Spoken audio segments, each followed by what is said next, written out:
cada uno dé como propuso en su corazón, no con tristeza ni por necesidad, porque Dios ama al dador alegre. Segunda los Corintios 9:7.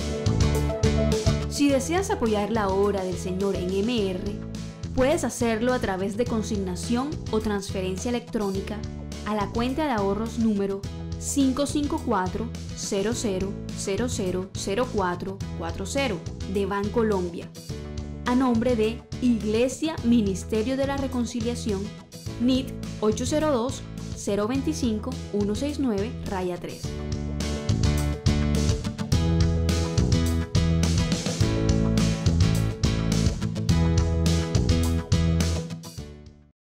Gracias y paz a todos mis hermanos. Es un privilegio poder hablar las virtudes del Señor, su misericordia, que nos llamó de las tinieblas a su luz admirable, para que hablemos la verdad de su evangelio.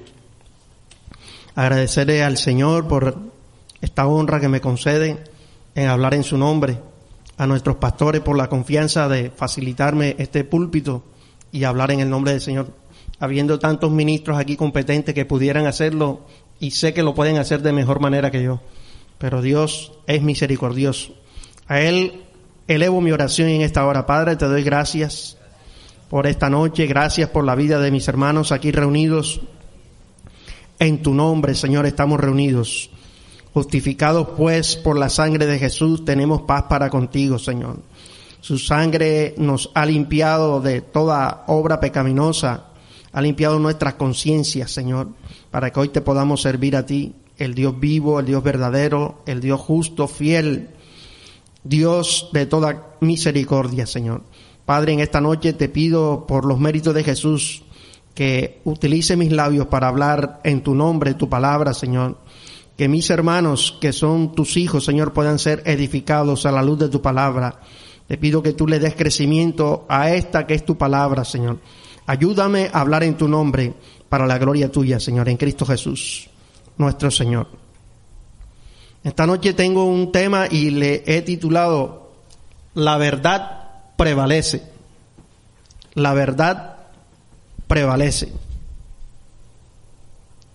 Al estudiar nosotros bíblicamente a Dios a la luz de su palabra, podemos encontrar grandes atributos de Él, o lo que algunos han llamado las perfecciones de Dios. Podemos encontrar su bondad, su justicia, su omnipotencia, su omnipresencia, su justo juicio, y que todo lo que está escrito en la palabra es verdad. Podemos encontrar todo esto si lo leemos del Génesis al Apocalipsis. También podremos darnos cuenta que en el estudio de la palabra no encontraremos contradicción alguna, que todo lo que está aquí fue inspirado por el Espíritu Santo y todo ello es la verdad. El conjunto de todos estos libros, capítulos y versos que están aquí reúnen el mensaje de Dios, que es la palabra, a la que nosotros llamamos Biblia, y es la verdad para nosotros. Tenemos la satisfacción, el gozo, la alegría, la confianza de poder tener con nosotros a un Dios que es fiel, que es justo y que es verdadero. Podemos acercarnos a Él confiadamente y saber de que en Él no vamos a hallar engaño alguno, como lo dijo el profeta Isaías refiriéndose a nuestro Señor Jesús, el Salvador, en el capítulo 53 del libro que lleva por nombre Isaías, en el verso 9, dice que en Cristo Jesús, o en Él, hablando de Jesús, no hubo engaño en su boca, ni lo habrá jamás, porque Él fue el único que dijo, yo soy, ¿qué? La verdad. Ese que estuvo frente a Pilatos antes de ser crucificado, siendo juzgado, y Pilato preguntaba, ¿qué es la verdad? Estaba ahí delante de Él, y Pilato no tuvo la capacidad de poder entender, porque Dios no le reveló que Él era la verdad. O sea, a nosotros, por la gracia del Señor, se nos ha concedido por oír la palabra del Señor, que es la única que puede producir en nuestro interior la fe necesaria para considerar que Jesús es la verdad y seguir sus preceptos y sus ordenanzas a la luz de la palabra. Y en ella hemos hallado de que en Él ciertamente no hay falsedad alguna. Todo lo que Él dice es que verdad. Por esto es muy importante, y recalco lo que nuestro pastor decía ahorita, que es importante que estudiemos la palabra del Señor. Conozcamos quién es Jesucristo, quién es la palabra, qué hizo Él por nosotros, qué importancia tiene la muerte de Jesús en la cruz del Calvario, qué beneficios trajo esa muerte de Jesús en la cruz del Calvario, qué beneficios trajo para nosotros como cristianos la resurrección de Jesús. Pero también es importante que al estudiar a Jesús como nuestro Señor, como la verdad, como la vida, como el camino, tener siempre presente que tenemos un adversario que la Biblia le identifica como Satanás, diablo,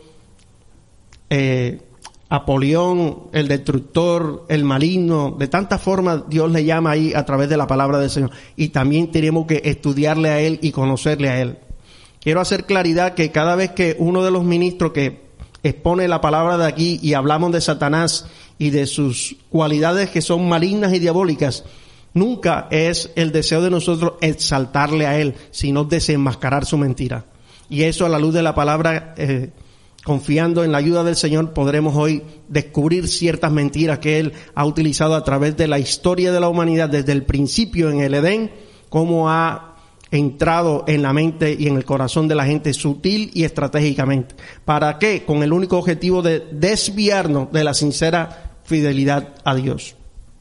Pero a la luz de la palabra podemos contrarrestar todos estos embates y ataques del enemigo, porque Dios nos ha dado unas herramientas eficaces. ¿Para qué? Para vencerle a Él por la palabra, por la fe en Cristo Jesús. Por lo tanto, es importante entonces que estudiemos aquí a Jesús como la verdad, pero también aquí a nuestro adversario, que es Satanás, la serpiente antigua, el engañador. Él tiene maquinaciones, él tiene estrategias, él tiene unas cualidades que solamente las puede tener un ser maligno como él. A nadie más se le puede ocurrir las cosas que a él se le ocurren para destruir a la raza humana. ¿Por qué desea destruir a la raza humana? Porque es la joya de la creación de nuestro Señor Jesús. A él perder todas las cualidades que tenía ante la presencia del Señor, que es un ser de carácter espiritual, que contempló la hermosura de Dios, la santidad de Dios, vio cómo Dios se movía, cómo era adorado, cómo le servían los ángeles, querubines y serafines. Él quiso tomar el lugar de Dios, pero Dios, ¿qué? Le destronó, le desplazó, lo echó de su presencia y lo arrojó. Y al arrojarlo, cayó como un rayo acá en la tierra y vino a causar un gran caos y conmoción en medio de toda la raza humana. Él es nuestro adversario. Teniendo estos dos conceptos bien claros de quién es Jesús y de quién es nuestro adversario, nosotros podemos entonces tener bien claro que Jesús, que es la verdad, siempre va a prevalecer sobre la mentira de quién, de las tinieblas, siempre. Aunque Él presente mentiras que aparentemente tengan luces de verdad, Él nunca se va a ir de frente a decirnos, yo soy el padre de toda mentira. Él nunca se va a presentar de esa forma. Él se va a presentar sutilmente como ¿qué? Como un ángel ¿qué? De luz. ¿Para qué? Para engañar. Aún si fuera posible aquí a los escogidos del Señor. Pero damos gracias al Señor que nosotros, Dios nos ha dado por su misericordia el Espíritu, y el Espíritu nos guía a toda verdad. Y estamos confiando en que la palabra del Señor mora en nuestro corazón y ella nos librará de caer en lazos de tentación y en lazos de error, para la gloria de ¿quién? De Dios. Hoy, con la ayuda de la palabra y del Espíritu Santo, podremos entonces desenmascarar algunas de sus astucias. En Juan capítulo 8, verso 44, vamos a leer ese texto bastante conocido, pero vamos a tocarlo una vez más en esta noche.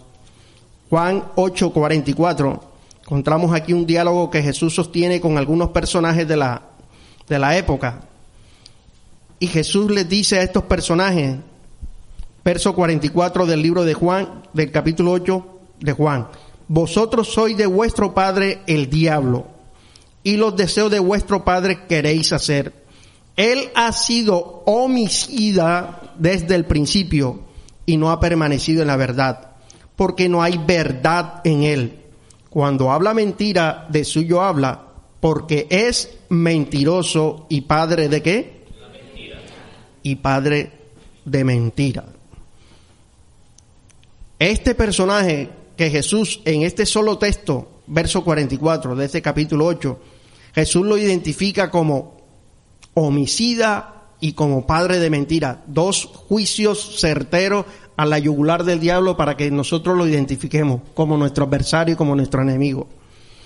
Él desea, Satanás mentiroso por naturaleza, producir en nosotros toda desconfianza en la palabra del Señor. Él desea producir en nosotros que no le creamos a la verdad de Dios que está escrita o la que Él emite a través de sus predicadores, a través de el escrito está.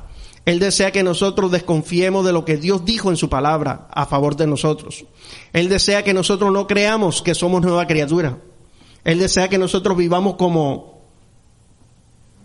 lo que éramos antes, andando en nuestros delitos y pecados, muertos, que no hemos sido trasladados a su reino, que todavía estamos bajo su yugo y que estamos bajo la esclavitud del pecado. Él desea eso y trabaja constantemente en nuestra torre de control, en nuestra mente. Ahí está, tirando dardos, tirando saetas, malicias.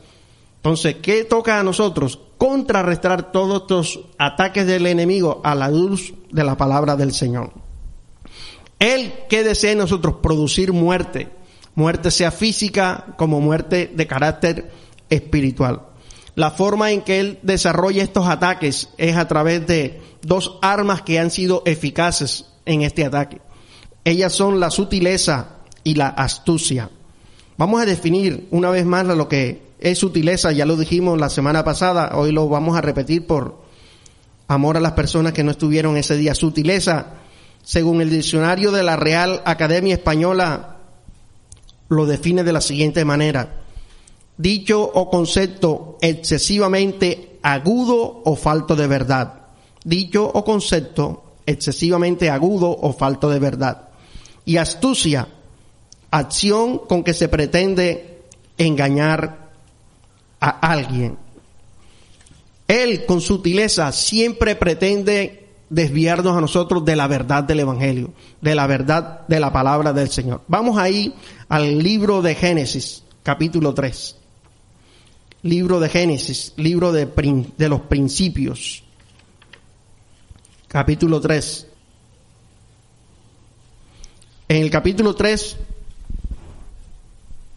verso 1, leemos de la siguiente manera. Dice: pero la serpiente era astuta más que todos los animales del campo que el Señor Dios había hecho, la cual dijo a la mujer: con que Dios os ha dicho, no comáis de todo árbol del huerto. Ahí está sentenciando una mentira, porque Dios no había dicho que de todo árbol, sino de uno solo. De todas las especies de árboles que Dios había creado, solamente había dado una advertencia de que de uno solo era el que no podían comer, que era el árbol de la ciencia de ¿qué? Del bien y del mal. Y él vino con que Dios ha dicho, sembró enseguida en el corazón de Eva la mentira de que Dios estaba tratando de que ellos no disfrutaran de todo lo que Dios había creado, que Dios había reservado ciertas cosas para que ellos no pudieran tener el placer de disfrutarla. Vamos a ver lo que Él siempre nos está atacando. A lo que Dios dice, la palabra puede ser predicada, la podemos estudiar, la podemos oír, pero Él siempre trata de robar, porque esa es su labor, robar la palabra del Señor. Isaías, capítulo 53, verso 4, dice que Él ciertamente llevó nuestras enfermedades, hablando de Jesús. Proféticamente Isaías ya estaba anunciando que Jesús había llevado nuestras enfermedades y nuestras dolencias. Pero la astucia de Satanás es tratar de poner en nosotros a veces síntomas que son a veces de carácter espiritual, que nos hace tener nosotros que tengamos la sensación de que me duele aquí, me duele allá, me duele por aquí, y todos los malestares habidos y por haber los sentimos nosotros. Y son lo que nosotros hemos podido llamar enfermedades supuestas. Y de eso tenemos ejemplo en la palabra del Señor. En el Lucas capítulo 13, versículo 11, encontramos que había una mujer que por 18 años estaba sufriendo una enfermedad, pero esta enfermedad era de carácter espiritual.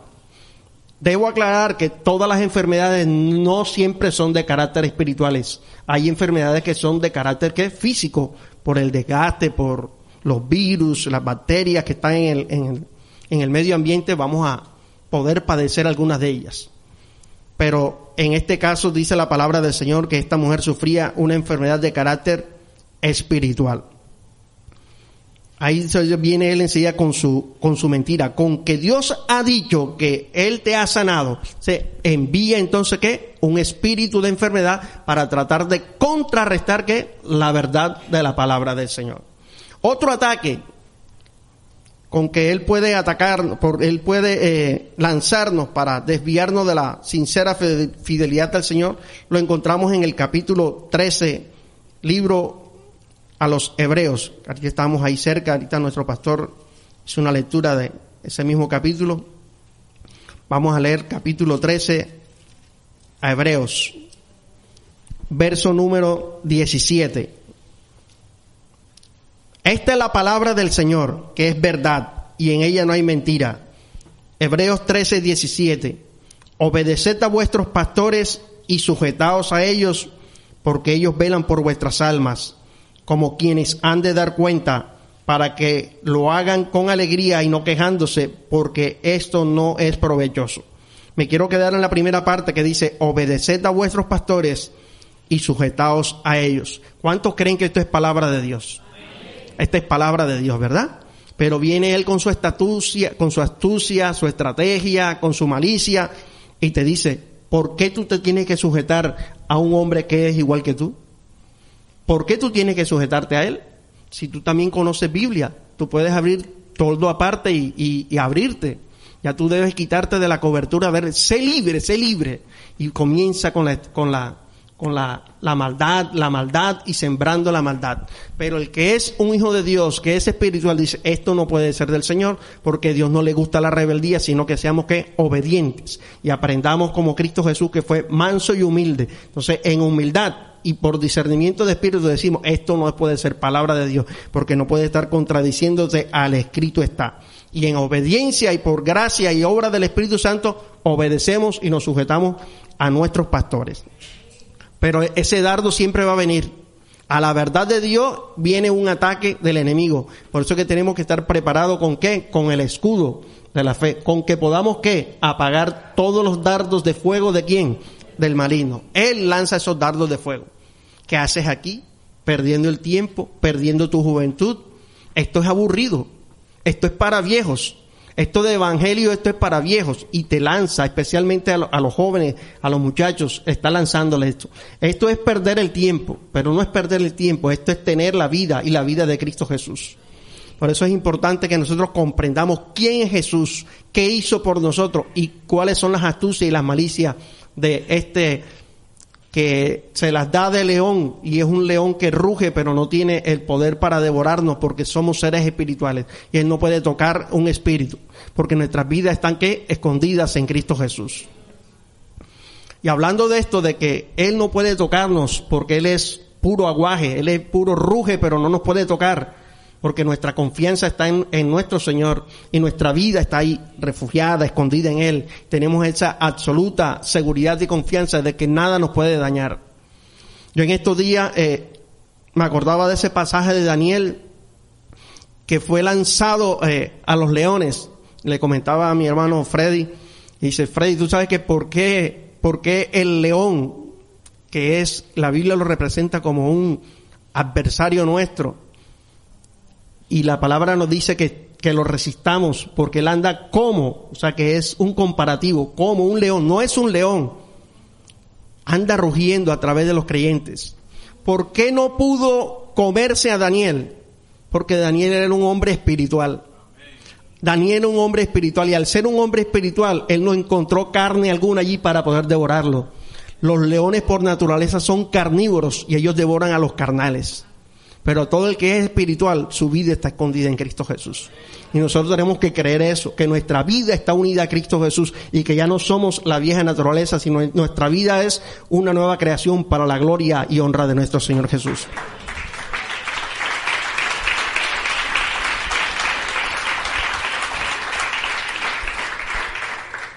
Las mentiras más astutas y peligrosas de nuestro adversario son las que parecen verdad.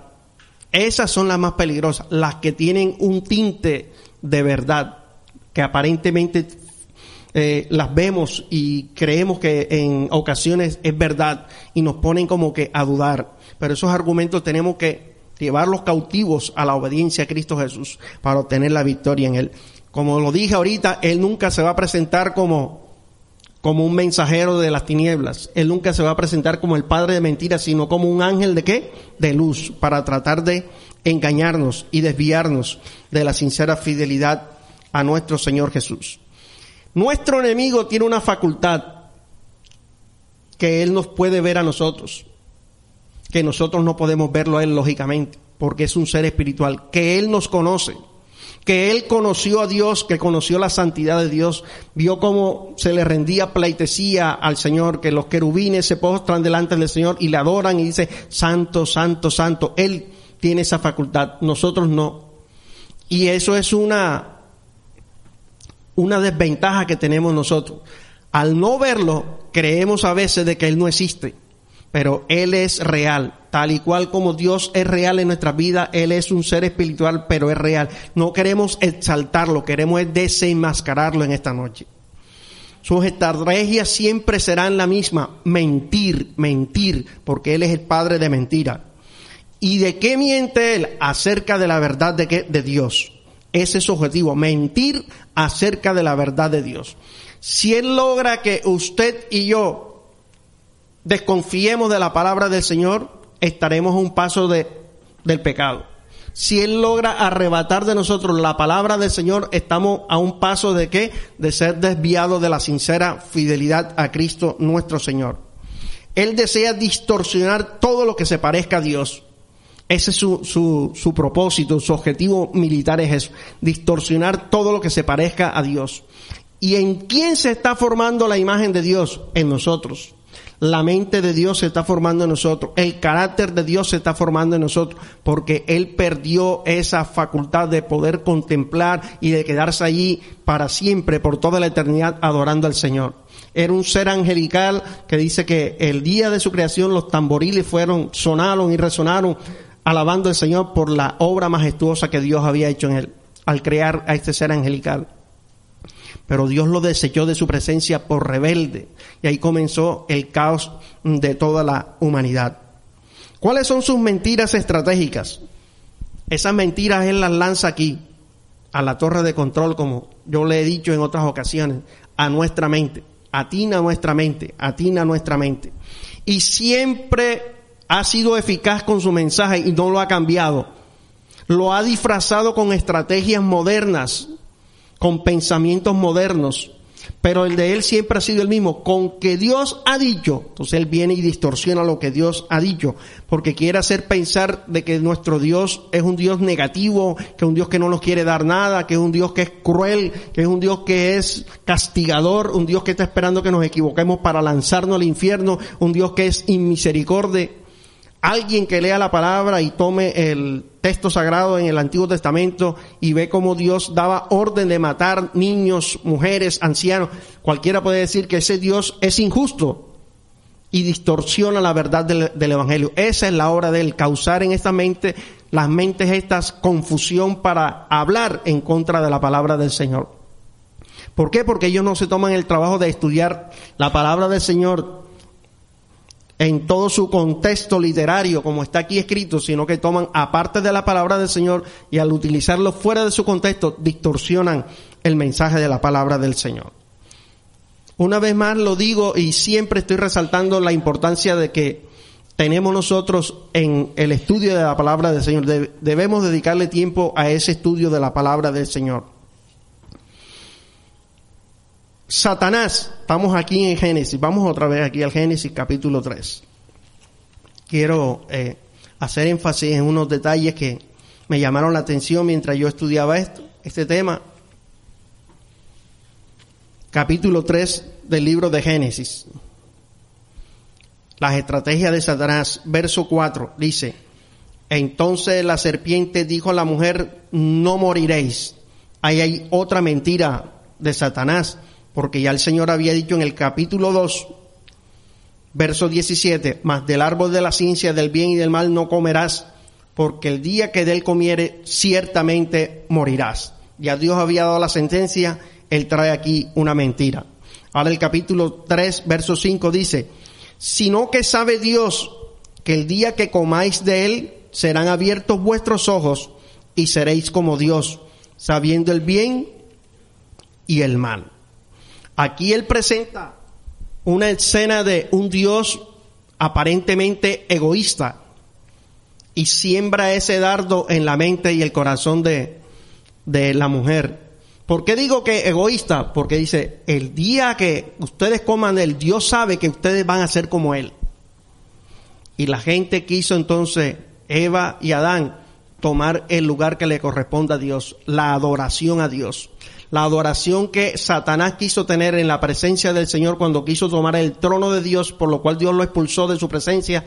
Entonces, él sembró ese engaño en el corazón de estos personajes creados a la imagen y semejanza del Señor. Le dijo, ahora ustedes, mira, si ustedes toman el árbol de la ciencia del bien y del mal, sus ojos van a ser abiertos y ustedes tendrán todo el conocimiento que Dios tiene. Y ya ustedes no van a necesitar de él. Ya ustedes no van a depender de él. Ustedes serán sus propios, ¿qué? Sus propios dioses. Y aquí comenzó el fracaso de toda la humanidad. Y ahí fuimos envueltos nosotros por el pecado de un hombre. Entró el pecado al mundo y por consiguiente la muerte. Y la muerte, esta muerte nos separó por consiguiente de quién, de Dios. Pero damos gracias al Señor que Cristo Jesús murió para darnos vida cuando nosotros estábamos muertos en nuestros delitos y pecados. Algunos pueden pensar al distorsionar la palabra del Señor que Dios es un aguafiestas. Utilizo esta expresión aguafiesta porque especialmente la juventud, cuando se le habla del Señor, dice, pasa que si yo me convierto, a mí me han dicho que tengo que dejar de hacer esto, de hacer aquello y de hacer ciertas cosas. Y de que allí solamente hay prohibiciones, prohibiciones y prohibiciones, y Dios no me dará el don del disfrute de la vida. Pero aquí es donde estamos disfrutando la vida, porque hemos recibido de la vida ¿de quién? De Cristo Jesús. Antes teníamos que existencia, antes de conocer al Señor existíamos, como existe esta Biblia, como existe este vaso, como existe un papel que tengo aquí, existíamos pero no teníamos la vida. La vida a nosotros nos llegó cuando Cristo vino a reinar en nuestra mente y nuestro corazón. Ahí vino y se inició en nosotros el disfrute de la vida. Por lo tanto, esa estrategia siempre Él está. Con que Dios ha dicho que tienes que arrepentirte para entrar al reino de los cielos, con que Dios ha dicho y quiere distorsionar esta mentira en el corazón de la juventud y de todo ser humano. Y esa es la estrategia que Él siempre ha utilizado. Piensan que con este concepto que Dios es tan cruel que ha prohibido cualquier tipo de legítimo placer. Cualquiera persona que piensa de esta manera, entonces está pensando que Dios ha prohibido el deleite de ¿qué? De cualquier legítimo placer. Y es todo lo contrario. Dios desea que nosotros, sus hijos, disfrutemos de placeres legítimos, pero bajo su bendición. Amén, hermanos. ¿Me hago entender hasta este momento? Vamos ahora al capítulo 2 y verso 16 del libro de Génesis, y yo se lo puedo explicar de otra mejor manera. Capítulo 2 de Génesis, verso 16 dice, y mandó el Señor Dios al hombre diciendo, de todo árbol del huerto podrás comer. O sea que Dios creó todo legítimamente para el disfrute de ¿quién? Del hombre. Él no fue un Dios egoísta, no fue un Dios severo, no fue un Dios cruel.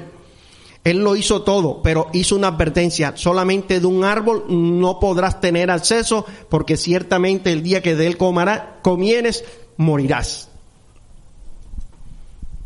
Dios no es cruel, Dios es justo, Dios es bondadoso, Dios es misericordioso. Cada vez que Dios dice en su palabra, no lo hagas, es porque Él desea en su mente y en su corazón de que usted y yo no suframos. Amén. Cuando Dios dice no lo hagas, es porque Él no desea que usted y yo sufra. Vamos a la palabra, vamos ahí. Segunda carta a los Corintios, verso 6. Capítulo 6, verso 14. Segunda carta a los Corintios. Cuando Dios te dice que no lo hagas, no es porque Él sea egoísta, ni sea un inquisidor. Él lo que desea evitar es que nosotros suframos. Segunda carta a los Corintios, capítulo 6, verso 14 dice: no os unáis en yugo desigual con los incrédulos, porque qué compañerismo tiene la justicia con la injusticia, y qué comunión la luz con las tinieblas. La primera parte del texto dice: no os unáis en yugo desigual con los incrédulos. Cuando Dios nos dice esto, viene la sutileza de Satanás y le siembra en el corazón de los creyentes. Dice: pero eso no tiene nada de malo. Tú te puedes unir en noviazgo con un inconverso, pero ten la absoluta seguridad, dice Satanás, que es astuto y mentiroso, que él se va a convertir cuando tú ores por él. Y esa es una estrategia que él ha minado y ha trabajado a través de los años y le ha dado resultado en muchas ocasiones. Pero cuando Dios dice, hazlo, él sencillamente está diciendo, disfruta de mí, disfruta de la vida en el Evangelio, disfruta de los placeres que yo te otorgo a través de mi palabra. Dios dice, no lo hagas, pero también dice, hazlo. ¿Y qué nos dice Dios que hagamos? Vamos a ver, dice Dios, orad en todo tiempo, buscadme y me hallaréis. Dice Dios, estad siempre gozosos. Dice Dios, no dejando de ¿qué? De congregarnos. Esto es lo que Dios dice, pero Satanás dice todo lo contrario. ¿Para qué vas a orar? Tú puedes resolver todo con tus capacidades intelectuales, con tus títulos, con tus habilidades. Tú puedes resolverlo todo. ¿Para qué te vas a congregar? Para estar escuchando siempre lo mismo. Y otro gasto de transporte, otra ofrenda más que tienes que dar, porque tienes que dar para que los hermanos sepan que tú das. Porque eso da pena que tú no des, y te siembra la discordia y te siembra la semilla para distorsionar la verdad del Evangelio. Pero Dios ha dicho, hazlo, y lo que Dios dice que hagamos es ¿para qué? Para el disfrute de nuestras vidas, hermano. Cuando Dios dice que no debemos hacerlo, pero cuando Dios dice hazlo, debemos ¿qué? Obedecer a su palabra del Señor. Si hay algo que puede hacernos a nosotros felices en nuestra vida cristiana, está en el creerle a la palabra del Señor que es verdad y en obedecer la palabra del Señor. No solo creerla, sino obedecerla y ponerla ¿qué? Por práctica. Esa es la clave funcional para que nosotros podamos disfrutar la vida del Evangelio. Creerla, obedecerla, ponerla por obra. Sin ninguno de estos elementos, nuestra vida cristiana no tendrá sentido. Será la más aburrida, la más sin sentido alguno, porque siempre estaremos comparando nuestra vieja pasada de vivir con nuestra vida en el Evangelio. Algunos podrían estar pensando, antes me iba mejor. Cuando llegué al Evangelio, todo se me puso color de hormiga. Pero hay que entrar en el proceso del Señor, despojándonos de todo lo que, el peso de pecado que nos asedia, despojándonos de todo lo terrenal para poder disfrutar de la vida nueva en Cristo Jesús, que es nuestro Señor.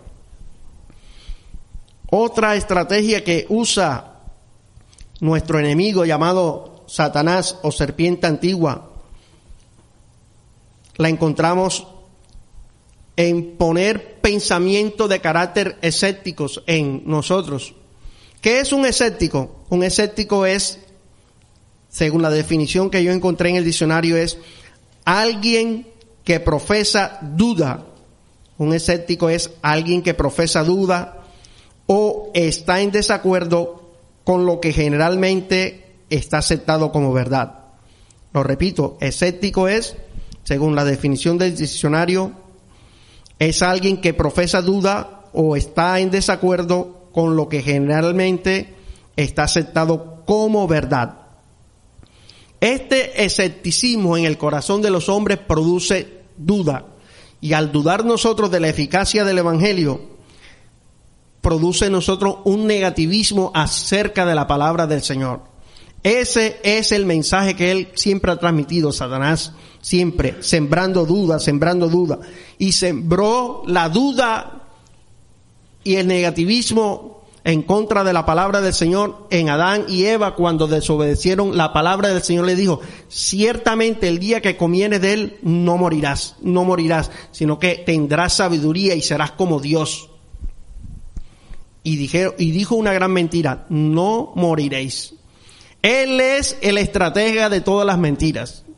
Todas estas corrientes filosóficas contemporáneas que nosotros encontramos en estos tiempos que estamos viviendo nosotros, como el de hace muchos años, ya existe la llamada reencarnación. La reencarnación no nació allá en la India, no nació en las corrientes orientales, nació en el Edén. Él dijo, no morirás, pero Dios dijo, morirás. Y la palabra lo certifica en el libro de Hebreos capítulo 9, verso 27, que Dios ha establecido para los hombres morir una vez. ¿Y después de esto qué? El juicio. Hay un juicio. O sea que la reencarnación es una mentira ¿de quién?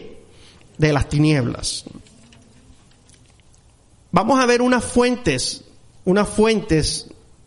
corrientes filosóficas que se han levantado en contra de la verdad del Evangelio. Son corrientes que no vienen ni del día de ayer ni del año pasado, son corrientes que ya se han venido infiltrando a través de los grandes sabios de este mundo, sabios en su propia opinión, pero que nunca han tenido en cuenta a Dios para legislar, para decretar leyes que van en contra de los preceptos del Señor. Uno de estos principios o de corriente de autoridad, como así le llaman los sabios de la época, es el llamado relativismo. El relativismo dice que la verdad siempre está en continuo cambio. Eso es algo relativo. La verdad siempre está en continuo cambio. O sea que esta Biblia tiene que actualizarse.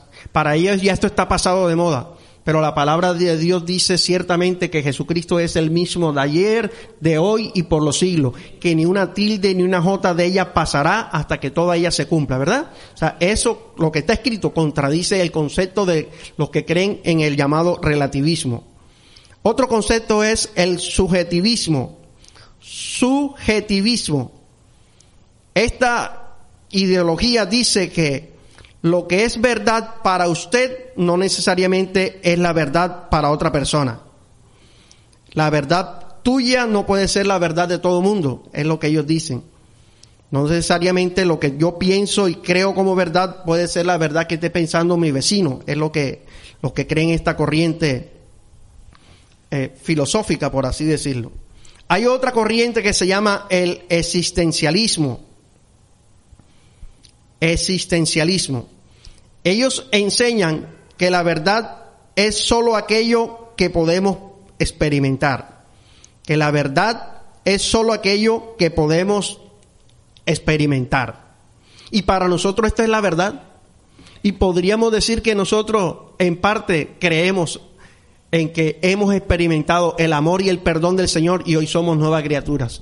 Que antes estábamos muertos y hoy estamos llenos de vida y de la vida de Jesús. Hemos experimentado el perdón y la misericordia del Señor, pero no somos existencialistas, sino que somos biblistas, por así decirlo. Creemos a la verdad de Dios, creemos a lo que está escrito. Por eso es que posiblemente mucha juventud de hoy en día, basado en este principio de que para ellos la verdad es lo que puedan experimentar. Experimentan con drogas nuevas, drogas químicas, inyectándose, fumándola, consumiéndola en pastillas de todo tipo de formas para experimentar algo nuevo, algo sensación, algo que le cause sensación y emoción en su interior y llene el vacío que en su interior hay. Por eso es que también algunos pueden experimentar el sexo en todas las formas más aberrantes que puedan existir. Tal vez otros puedan experimentar en el ocultismo, buscando la verdad en el ocultismo, porque quieren experimentar lo que está más allá de la muerte y de lo que está escrito en la palabra del Señor. Para ellos eso es una verdad, pero para nosotros la verdad es Jesús, que Él dijo, yo soy ¿qué? La verdad, yo soy la vida, yo soy el camino. Eso es suficiente para nosotros. Con creer que Él dijo que Él era la verdad, para nosotros es suficiente. En estos últimos tiempos se ha reemplazado lo que los profetas decían en la antigüedad. Así dice el Señor. Eso se ha sido reemplazado ya. La palabra del Señor ha sido reemplazada. ¿Por qué? Ha sido reemplazada por así dice el doctor fulano de tal. Así dice el sabio Caldereta. Entonces, cuando este concepto mina en la mente y el corazón de los hombres, cambian la veracidad y la autoridad de Dios por la mentira de los hombres. Y al ser distorsionada la verdad del Señor, por eso vemos lo que está sucediendo en nuestra sociedad contemporánea. La gente piensa, ¿por qué es malo adulterar? ¿Por qué es malo fornicar? ¿Por qué es malo robar? Si a veces la gente roba porque tiene una necesidad, tiene un cuadro de hijos que alimentar. O sea, que piensan que nada de estas cosas son pecado ante la presencia del Señor. Y que el fin justifica todos los medios. Si tengo una necesidad en mi casa económica, yo puedo salir a la calle y resolverla atracando, robando, porque tengo una necesidad. Y eso es un concepto errado y fuera de la palabra del Señor. ¿Por qué es malo fornicar? ¿Por qué es malo adulterar? ¿Por qué es malo robar? Sencillamente porque Dios dijo que es pecado. Amén. Y eso para nosotros es verdad. Y la verdad prima y prevalece sobre cualquier mentira, así sea que la diga cualquier premio Nobel, cualquier científico, cualquier persona de renombre a nivel internacional. La verdad prevalece. Pero cuando esta verdad es expuesta, aparece Satanás diciendo, un momentico, ustedes porque tienen que vivir bajo estos preceptos anticuados. Vamos a modernizar todos estos conceptos que están pasados aquí ya de moda en este viejo texto que usted le llaman Biblia. Él le dice a la mujer y sembró en ella la desconfianza y le dijo, no te preocupes que no vas a morir. Y ahí está. El hombre cree que tiene vida eterna, cree que nunca va a morir y cree que por su pecado jamás será juzgado. Y esa es otra estrategia de Satanás, hacerle creer a muchos llamados creyentes que su pecado jamás será juzgado ante la presencia del Señor. Y eso es una malicia bien, pero bien sutil y peligrosa. Cuando nosotros pecamos y creemos que Dios no va a juzgar nuestro pecado. Esa es una malicia que tenemos que ponerle freno y saber de que tenemos que confesar nuestro pecado, apartarnos de él para alcanzar de Dios misericordia.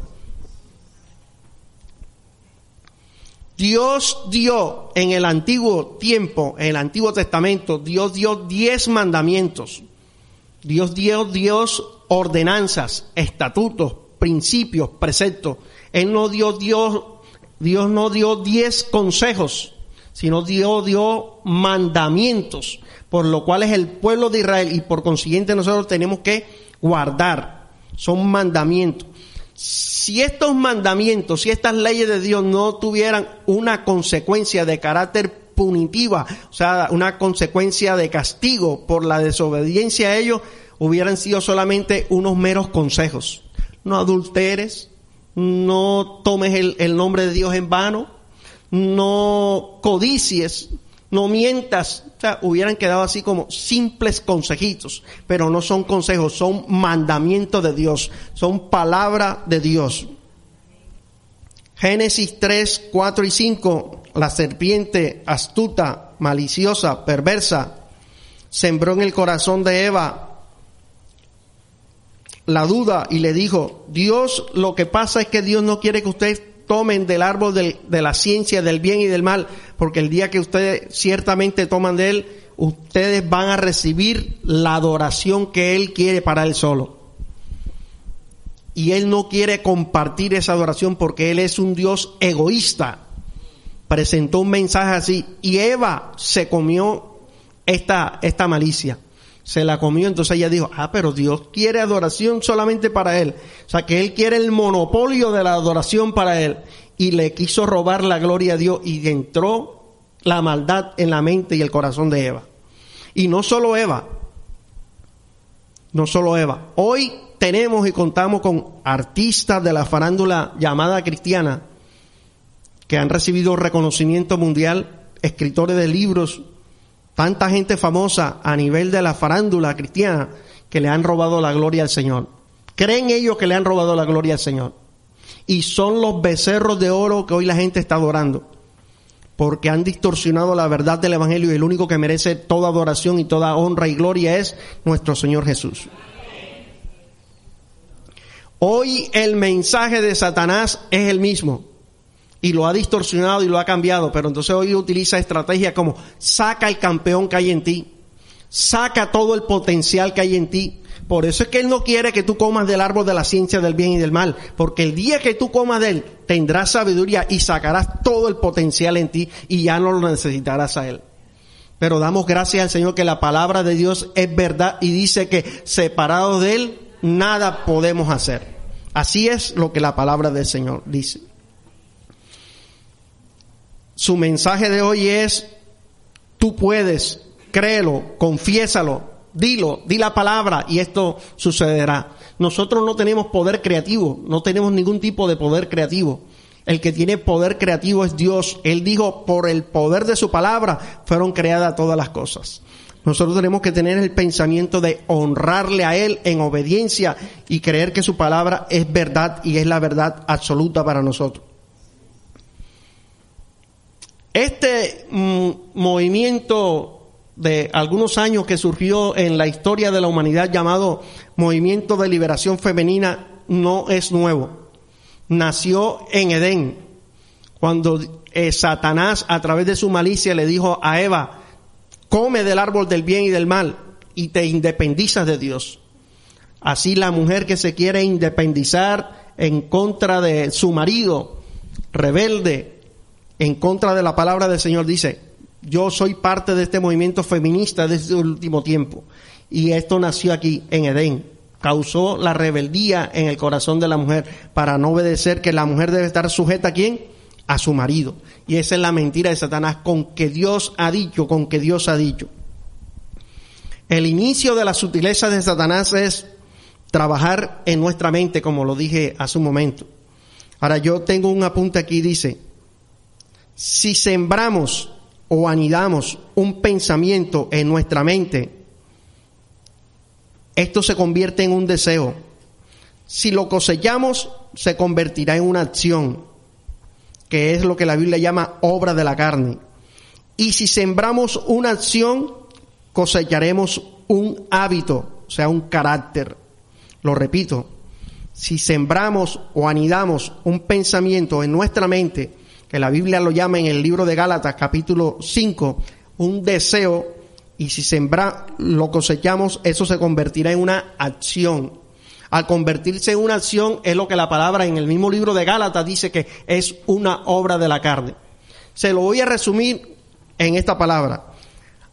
Lo que Gálatas dice en el capítulo 5 del 17 en adelante, hablando de los deseos y de la obra de la carne, dice: antes de que una obra fuera obra, primero fue un deseo.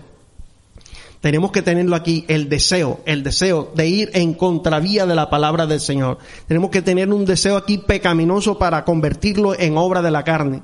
Si ese deseo no llega a nuestra mente, no podremos concretarlo en una obra de la carne. Para que estos deseos no sean anidados en nuestra mente, tenemos que cubrirla con la palabra del Señor, que es la verdad, y con ellos poder apagar todo dardo de fuego que el maligno nos lanza de día en día para que deshonremos la verdad del Señor. Amén, hermanos. Esta es la palabra de Dios para nosotros en esta noche y es mi deseo que sea de edificación para nuestras vidas.